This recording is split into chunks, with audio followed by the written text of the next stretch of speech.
성경집회 오신 여러분들을 환영하고 축복합니다. 우리 옆 사람하고 한번 인사할까요? 참 잘 오셨습니다. 은혜 받읍시다. 이제 하나님 말씀을 보겠습니다. 창세기 28장, 창세기 28장입니다.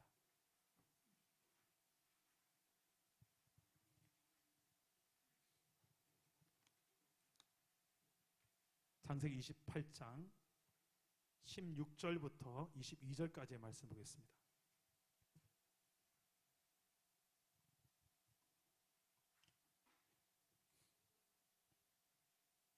창세기 28장 16절부터 22절까지의 말씀을 한 절씩 교독해 읽겠습니다. 제가 먼저 16절을 읽겠습니다. 야곱이 잠이 깨어 이르되 여호와께서 과연 여기 계시거늘 내가 알지 못하였도다.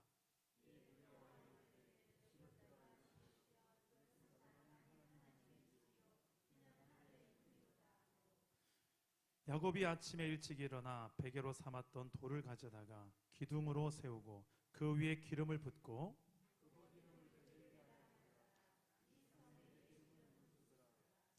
야곱이 서원하여 이르되 하나님이 나와 함께 계셔서 내가 가는 이 길에서 나를 지키시고 먹을 떡과 입을 옷을 주시어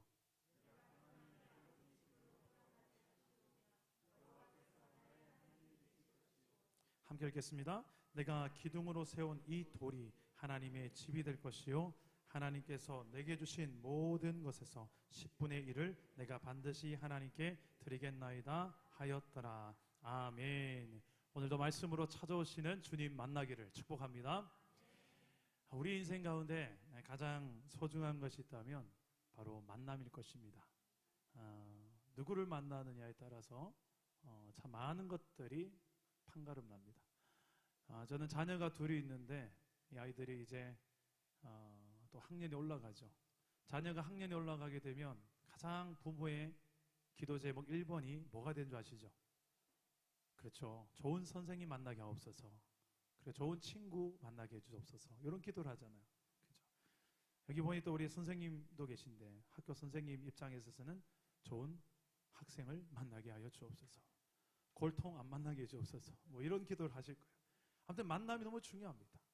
그 만남에 대한 우리의 기도는 기도 제목 중에서 늘 빠지지 않는 것 같아요. 근데 그 중에 가장 귀한 만남이 하나 있습니다. 바로 하나님을 만나는 것입니다. 여러분, 하나님을 만나는 건 너무 중요한 걸 알긴 아는데 어떻게 만납니까? 우리 하나님을 만난다는 것을 다른 말로 표현하면 예배라고 합니다. 예배. 예배가 뭘까? 하나님을 만난다는 게 뭘까? 제가 공부를 총신신대원 MDB 과정을 졸업하고 더 이상 한국 내에서는 더 학위를 받고 싶은 마음이 없었어요. 그래서 오직 주의 말씀과 기도에만 전무하며 학위 따위는 나의 관심이 아니리라 하면서 열심히 사역만 했는데 어느 날 갑자기 제가 가장 관심 있는 신학 분야가 뭐냐면 조직 신학도 아니고 다른 어떤 신학이 아니라 성경 신학, 역사 신학 이런 신학이 아니라 가장 제가 공부하고 싶었던 학문이 뭐였냐면 예배 신학이었어요. 예배 신학. 한국 내에 있는 신학 과정 중에 예배 신학은 예전 신학 정도의 수준 조금 아쉬운 게 있었어요. 그래서 좀 하고 싶은 마음이었고 유학 갈 형편도 안 되고 능력도 안 되고 그래서 늘 그냥 성경만 열심히 읽으면 되겠지 했는데 어느 날 좋은 예배학 박사 과정이 미국에 있는 좋은 과정이 한국에서 열린다는 소식을 듣고 올라가서 거의 1년 좀 넘게 동안 공부를 했습니다. 지금 휴학 상태인데 공부를 하면서 너무 많은 예배에 대한 제 궁금증이 풀렸고 그 창세기부터 요한계시록까지가 제가 궁금했던 게 풀리기 시작했어요. 성경을 볼 때 여러 가지 렌즈를 통해서 봅니다. 크게 세 가지 렌즈를 통해서 본다고 합니다. 하나는 언약 중심적인 성경을 해석합니다. 창세기부터 해서 끊임없이 약속의 말씀으로 주님은 이루어 가시죠. 약속한 대로 이루시는 그 언약의 관점의 성경을 보는 한 가지 렌즈가 있고요. 또 한 가지 렌즈는 뭐냐? 구속사적인 관점이라고 합니다. 바로 예수님, 모든 창세기에서 나타난 예수님, 그리고 요한계시록까지 예수님이 다 나타난다. 그래서 예수님 중심적인 성경을 보는 구속사적인 관점. 그리고 마지막으로는 하나님의 나라의 관점이에요. 그래서 하나님 나라로 창세기도 에덴 동산을 하나님의 통치와 다스림을 인정하는 처음 장소를 에덴 동산으로 보고, 죄로 말미암아 쫓겨났던 그 아담과 하와, 하나님의 나라의 백성에서 이제 단절된 아담과 하와를 사람 인류를 회복하기 위해서, 다시 하나님 나라를 회복하기 위해서 누구를 부르냐요? 아브라함을 부르죠. 아브라함을 불러서 내가 너로 큰 민족을 이루고 약속의 땅 가나안 땅으로 가서 그곳에서 하나님의 나라의 모형을 이루어가기 원하셨던 거예요. 구약 성경에 가만히 보면 하나님 나라가 어떻게 만들어지기 원하셨는지 하나님의 열망이 담겨 있습니다. 신약과 그리고 요한계시록까지 결국 궁극적으로 이루어질 하나님의 나라에 대한 관점으로 보는 세 가지 관점이 있어요. 근데 저는 여기에서 한 가지를 더 하고 싶어요. 제가 공부하고 싶었던 영역, 예배의 관점으로, 예배학적 관점에 있어서 성경을 보고 저는 그렇게 묵상을 합니다. 예배가 뭐냐? 하나님과 나의 만남이에요. 하나님과 나의 관계예요. 하나님과 나의 교제예요. 친밀함이에요. 그 관계성에 있어서 하나님이 왜 나를 만들었고, 왜 죄 때문에 나와 멀어졌는데 또다시 그토록 예수님을 주시기까지 회복하기 원하셨는지, 결국 그 예배의 회복을 위해서 예수님을 주셨고, 또 천국에 가서 뭐 할 건데, 영원히 사는 게 목적인가? 고통 없는 게 목적인가? 그게 아니더라고요. 예배가 목적이더라고요. 하나님과 영원토록 교제하며 그분을 사랑하는 예배가 마지막 우리가 천국에 가서 누릴 수 있는 최고의 영광이요 기쁨이더라고요. 그래서 저는 네 가지 관점에 있어서 성경을 봅니다. 여러분도 한번 이렇게 한번 성경을 보세요. 전혀 다른 성경이 열립니다. 결국 같은 내용인데 풍성하게 성경을 볼 수가 있습니다. 우리 사랑담원교에서 지금 성경이 읽어지네 하는데, 참 이 하나님 나라의 관점에 있어서 성경을 보는 참 유익한 교육 과정이에요.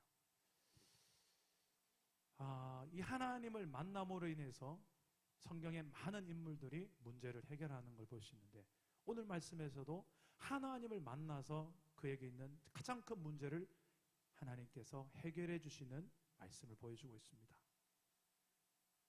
오늘 말씀 이전에 어떤 사건이 있었냐면, 하나님께서 야곱에게 찾아오세요. 근데 야곱이 어떤 상태였냐면 지금 아주 두렵고 떨리는 상황이었습니다. 뭐 때문에 두렵고 떨고 있느냐? 뒤를 돌아봤을 때는 자신을 잡아 죽이려고 하는 형 에서가 있어요. 왜? 속였거든. 축복권도 빼앗고 또 장자권도 빼앗고 축복도 빼앗아서 형이 드디어 화가 난 거야. 내가 이놈을 죽여버리겠다고. 그 형 에서가 뒤를 돌아보면 있어서 뒤로 갈 수도 없고, 앞으로 가려 하니까 내 앞에 외삼촌 라반의 댁이 있긴 있지만 거기에서도 내 인생의 미래를 보장해 주리란 보장이 없습니다. 그 사이에서 그 두렵고 떨리는 그 염려의 마음으로 잠들어 있는 야곱에게 오늘 하나님은 찾아오셨어요. 찾아오셔서 어떻게 찾아오셨느냐? 가장 먼저는 사닥다리 환상을 통해서 찾아오셨어요. 사닥다리는 층계 계단 사닥다리입니다. 그 계단이 하늘과 땅을 연결하는 그 웅장한 그 크기의 영광의 임재로 옆에 있는 천사들이 오르락내락하면서 그 위에는 하나님의 영광 가운데 말씀하시는 거예요. 그 영광스러운 그림으로 찾아오신 이유는 야곱의 인생에 있는 그 문제와는 비교할 수 없는 크기의 하나님으로 찾아오신 거예요. 우리가 오늘 밤에 만날 하나님도 내가 지금 고민하고 염려하고 두려워하는 모든 문제보다 비교할 수 없는 크기의 하나님인 줄 믿습니다. 구약에 나타난 그 하나님은 지금 2020년도를 살아가는 저와 여러분들이 하나님과 동일한 하나님인 줄 믿습니다. 그 하나님을 우리가 만날 때에 희한해요. 하나님을 만나면 일어나는 가장 첫 번째 증세, 뭔지 우리 담대해져요. 왜? 하나님 믿어지니까. 성경에 나타난 하나님 믿어지니까. 근데 그 하나님이 시덥지 않은 하나님 아니에요. 이 사닥다리 영광의 크기만큼이나 대단한 하나님이에요. 온 우주 만물보다 더 크신 하나님이에요. 우주를 어떻게 손으로 자로 잴 수 있어요? 몇 광년입니까? 우주의 크기를 어떻게 재야 돼요? 선생님 좀 이야기해 주세요. 우주의 크기를 잴 수 있으면 좀 이야기해 주세요. 잴 수가 없는 크기를 하나님이 창조하셨는데 그 크신 하나님을 이 좁은 공간에서 우리가 하나님을 만나는 거예요. 어떻게 보면 큰 모순인데 그 모순이 이루어지는 게 기적인 줄 믿습니다. 하나님을 만나는 거예요. 실제로 만나는 거예요. 그 하나님의 영광의 크기로 오늘도 우리에게 찾아오시는 거예요. 그 하나님을 만날 수 있기를 축복합니다. 둘째로 그 하나님은 자신을 소개할 때 아브라함의 하나님, 이삭의 하나님, 야곱의 하나님을 소개하세요. 13절에 보니까 나는 아브라함의 하나님, 이삭의 하나님이다라고 나타나요. 그런데 이제 할아버지 아브라함도 나오고 아버지 이삭도 나오는데 다음은 누구 차례입니까? 이제는 야곱의 차례, 본인 차례. 이제 하나님이 나를 통해서 하나님의 그 언약을, 약속을, 하나님의 그 민족을, 하나님 나라를 이루어 가시겠구나 라는, 이제는 하나님이 나의 하나님이라는 것을 하나님은 말해주고 있는 거예요. 성경 66권에 나타난 이 하나님이 나와 상관없는 하나님으로 여겨지는 것, 이것만큼 슬픈 현실은 없습니다. 그런데 성경 66권에 나타난 모든 하나님이 나의 하나님, 나의 하나님으로 믿어질 때 그 가운데 놀라운 역사가 일어날 줄 믿습니다. 나의 하나님이라는 것은 하나님 내 거야, 이 소유를 말하는 게 아니라 하나님께서 아브라함도 찾아오셨고 야곱, 이삭도 찾아오신 것처럼 이 죄 많고 이 연약하고 보잘것없는 나에게도 하나님은 찾아오셔서 너는 내 거야, 너는 내 백성이라고 찾아오신 그런 말을 하는 거예요. 이게 믿어질 때 우리의 모든 문제와 두려움의 상황들을 우리는 믿음으로 이겨낼 수 있는 줄 믿습니다. 마지막 세 번째는 하나님은 약속의 하나님으로 찾아오세요. 13절에서 15절까지 보니까 하나님께서는 또 한 번 약속을 주시는데 이 약속은 아브라함에게 창세기 12장부터 15장에 계속해서 주셨던 약속과 똑같고요, 그 아버지 이삭에게 주셨던 약속과도 똑같아요. 그 똑같은 약속의 내용이 뭐냐? 하나님의 나라에 대한 약속입니다. 그 약속은 왕, 백성, 땅에 대한 약속과 또 너의 자녀로 자손을 말미암아 하나님의 백성을 만들겠다는 약속과 또 왕은 누구냐? 하나님이시죠. 내 백성을, 하나님 나라를 꿈꾸고 계셨기 때문에 그 이스라엘, 좀 더 확장해서 해석하면 오늘날 예수를 믿는 저와 여러분까지 포함해서 하나님은 내가 이 약속을 너를 통해 이룰 것이다. 보세요. 아브라함의 하나님, 이삭의 하나님, 야곱의 하나님이 지금 2020년도를 사는 저와 여러분, 예수를 믿는 저와 여러분의 하나님이 되어주셔서 이제는 아브라함과 약속했던 그 약속, 이삭과 약속했던 그 약속, 야곱과 약속했던 그 약속을 이제는 우리를 통해서 이루어가길 원하시는 거예요. 근데 그 약속이 뭐냐? 하나님의 나라예요. 마가복음 1장에 한번 펴보시기 바랍니다. 마가복음 1장을 한번 1장 1절 한번 펴보시고 한번 읽어주시겠습니까? 하나님의 나라가 뭔지를 한 줄로 그냥 설명해 버립니다. 마가복음 1장 1절 다 같이 한번 찾아보세요. 중요한 말씀이니까 한번 마가복음 1장 1절 우리 다 같이 한번 읽어봅시다. 시작. 하나님의 아들 예수 그리스도의 복음의 시작이라. 아멘. 여러분, 마태복음, 마가복음, 누가복음에는 결국 하나님의 나라를 이야기해요.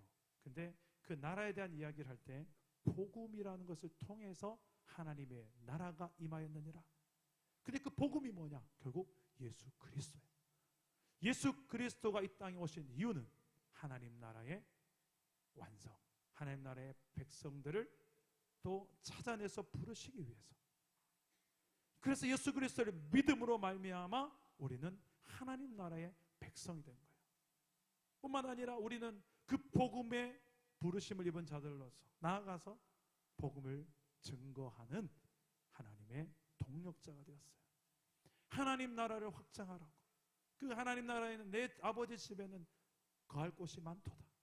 더 많은 영혼들을 너희를 통하여 제자 삼고 부르기 위해서 우리에게 복음을 주신 거예요. 여러분, 이 놀라운 부르심 앞에 우리는 서 있는 줄 믿습니다. 하나님께서 이렇게 우리에게 찾아오셨어요. 보세요. 문제보다 크신 하나님을 찾아오시고 나의 하나님을 찾아오시고 약속의 하나님으로 내게 찾아오셨어요. 예배란 하나님의 이 찾아오시고 보여주시는 계시에 대한 또 하나가 있어요. 동전의 앞면은 방금 말했던 하나님이 내 인생 가운데 찾아오시는 거고, 동전의 뒷면이 뭐냐? 그것은 인간의 반응입니다. 저는 사랑동 교회 예배도 이렇게 제가 디렉트하고 기획하잖아요. 그런데 예배 시간 배분과 또 예배 순서 배분을 할 때 설교 시간을 너무 많이 안 하려고 했어요. 설교 시간만큼이나 우리가 찬양하고 기도하는 시간을 좀 많이 하려고 했습니다. 왜? 예배란 하나님의 계시에 대한 인간의 반응이기 때문에 그래요. 하나님이 우리에게 찾아오시고 보여주시고 계시하시는데 그냥 가만히 우리는 할 거 없네요 이게 아니라, 하나님 원하시는 예배는 우리가 하나님 앞에 믿음으로 반응하기를 원하세요. 그 믿음의 반응이 뭐예요? 여러분들 믿음의 반응 어떻게 반응합니까? 하나님 내게 계시하시고 찾아오셨어요. 이 야곱처럼 내게 찾아오셨어요. 어떻게 반응하실래요? 그렇죠. 찬양하겠죠. 또 기도하겠죠. 또 감사해서 또 물질도 드리겠죠. 또 헌신하겠죠.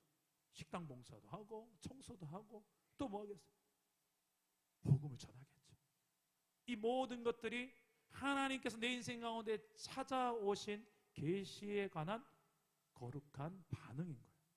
하나님 우리에게 동전의 앞면만 원하는 것이 아니라 뒷면도 원하세요.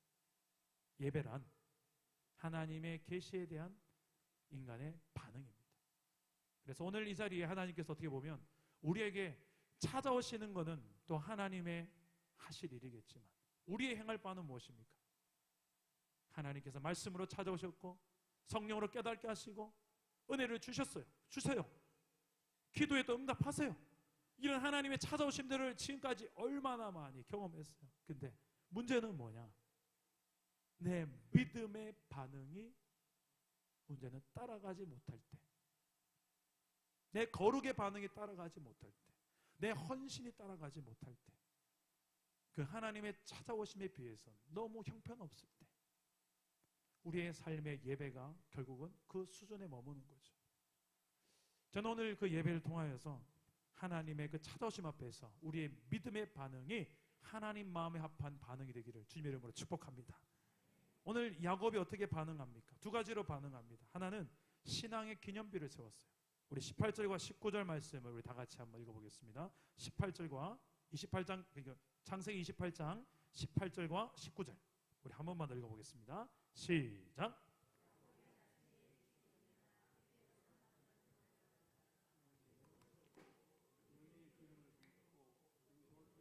베델이라 하였더라. 이 성의 옛 이름은 루스더라.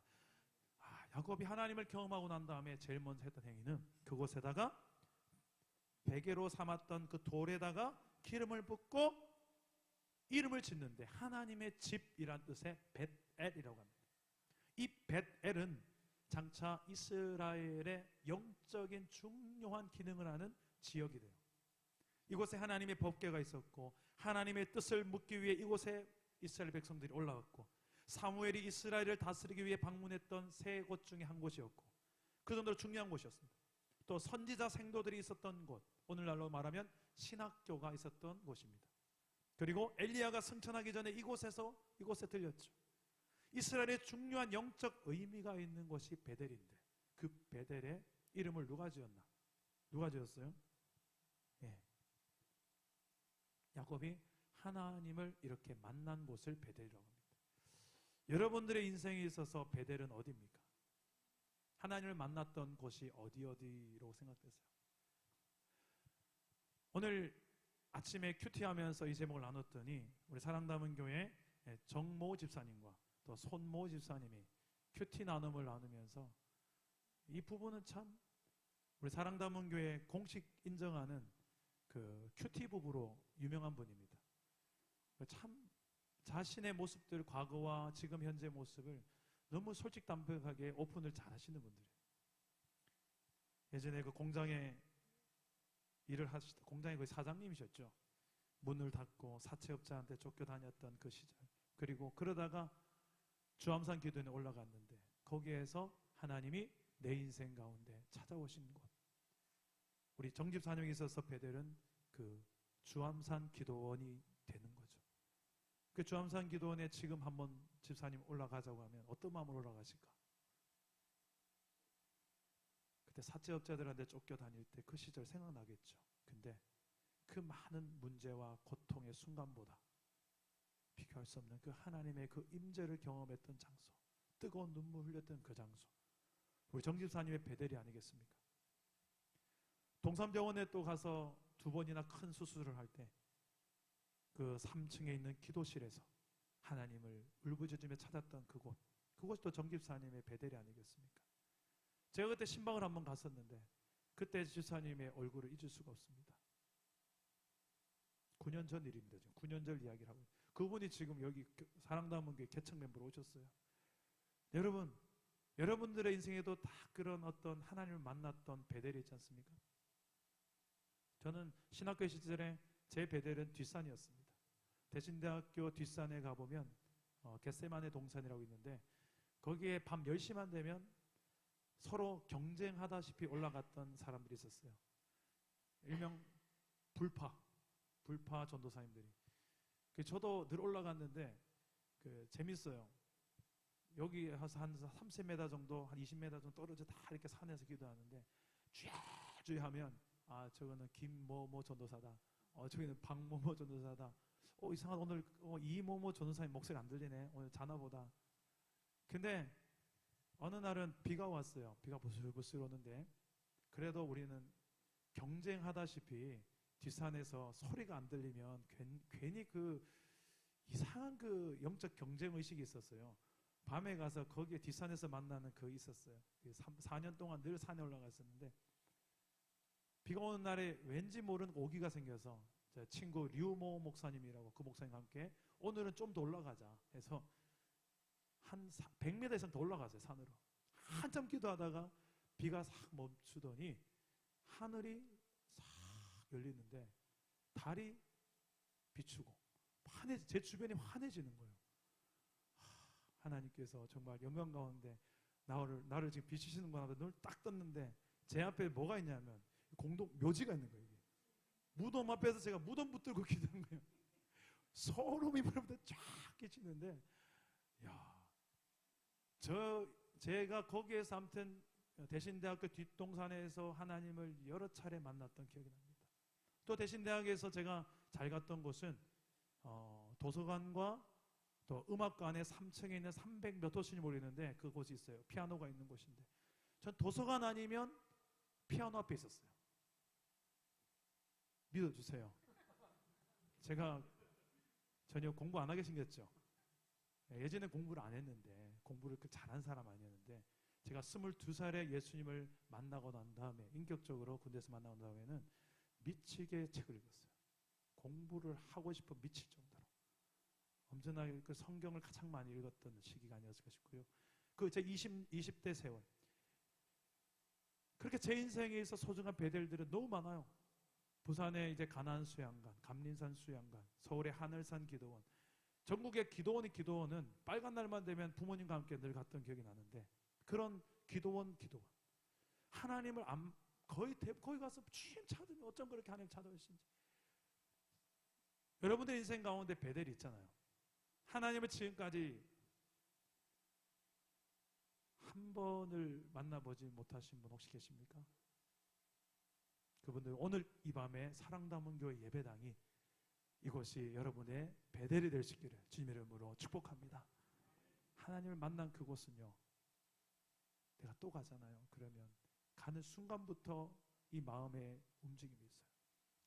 야곱이 자식들이 나중에 범죄하고 좀 세상에 물들 때 다시 엘 베델로 올라가는 그 베델을 왜 베델로 다시 올라가게 하십니까? 하나님이 네가 나를 만났던 그 첫 장소 거기에 네가 그 형 에서에 쫓겨가지고 뒤를 돌아봐도 소망 없고 앞으로 봐도 아무런 기대가 안 되는 그때 내가 너에게 찾아오지 않았느냐? 베델에서 큰 사닥다리 환상으로 그리고 나는 아브라함의 하나님 이삭의 하나님뿐만 아니라 나는 너의 하나님 되게 원한다 라고 하며 찾아오지 않았느냐? 그리고 아브라함이 주셨던 약속, 이삭이 주신 약속, 이제는 내가 너에게 이 약속 주겠다고 약속으로 너에게 찾아오지 않았느냐?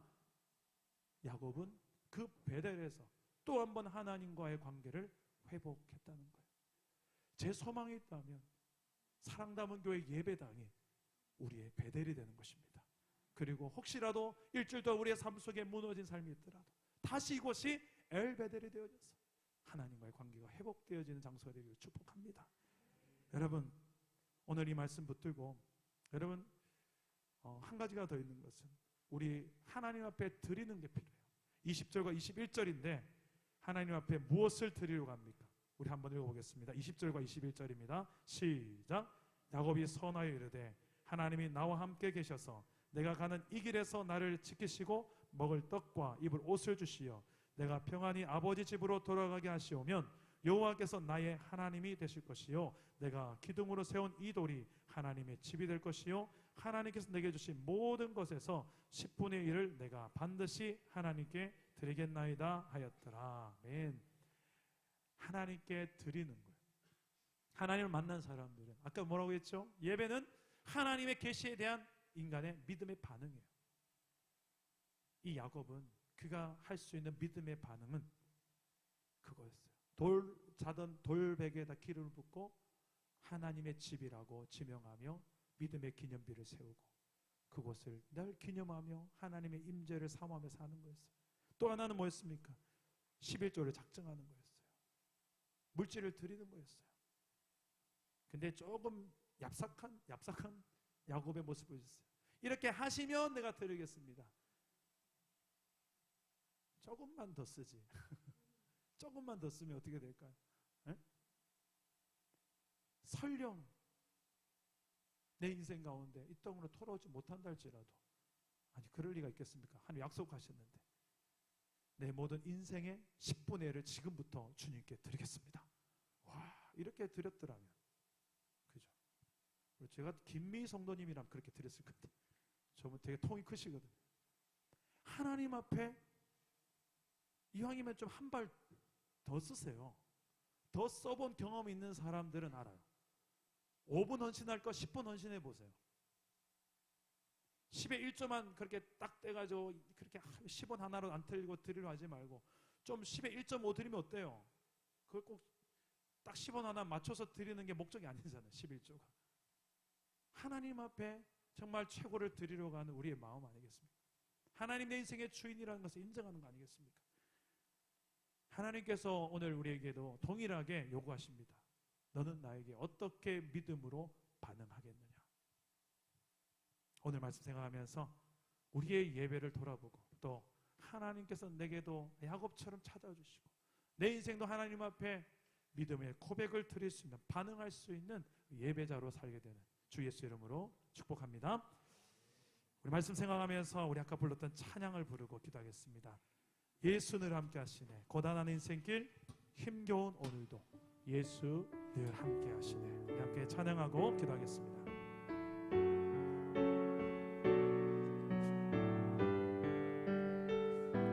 고단한 인생길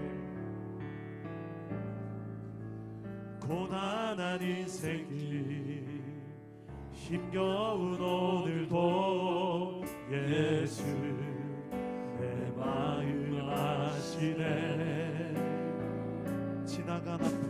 지나간 아픔도 마주할 세상도 예수 내 마음 아시네. 하루를 살아도 기쁨으로 가리라. 하루를 살아도 기쁨으로 가리. 예수 늘 함께 하시네. 후회도 염려도 맡기리라. 후회도 염려도 온전히 맡기리. 예수 늘 함께 믿음의 눈 들어. 믿음의 눈 들어